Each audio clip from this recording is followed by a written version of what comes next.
മരിച്ച നിലയിൽ കണ്ടെത്തിയ നടി സബർണ ബലാത്സംഗത്തിനിരയായതായി റിപ്പോർട്ട്. പ്രമുഖ തമിഴ് മാധ്യമങ്ങളാണ് ഇക്കാര്യം റിപ്പോർട്ട് ചെയ്തത്. സബർണയുടെ മൃതദേഹം പൂർണ്ണ നഗ്നമായ നിലയിലാണ് കണ്ടെത്തിയിരുന്നത്. ഇത് ബലാത്സംഗ സാധ്യതയിലേക്ക് വിരൽ ചൂണ്ടുന്നു.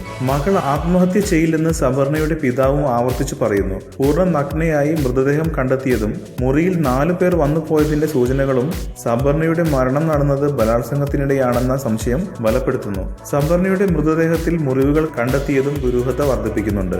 സബർണയുടെ ഫോൺ സംഭാഷണം കേന്ദ്രീകരിച്ചാണ് അന്വേഷണം പുരോഗമിക്കുന്നത്. സബർണയ്ക്ക് ഒരു പ്രണയബന്ധം ഉണ്ടായിരുന്നെന്ന് പോലീസ് കണ്ടെത്തിയിരുന്നു. എന്നാൽ ഇയാളെ കണ്ടെത്താനായിട്ടില്ല. ഇയാളെ കണ്ടെത്താനുള്ള ശ്രമവും പോലീസ് ഊർജിതമാക്കി. തമിഴിലും മലയാളത്തിലും അവസരം കുറഞ്ഞ സബർണ ബോളിവുഡ് സിനിമയിൽ അവസരത്തിന് ശ്രമിച്ചിരുന്നു. കൂടുതൽ സിനിമാ വാർത്തകൾക്കും വിശേഷങ്ങൾക്കും ഇപ്പോൾ തന്നെ സബ്സ്ക്രൈബ് ചെയ്യൂ മലയാളം ക്രിയേഷൻസ്.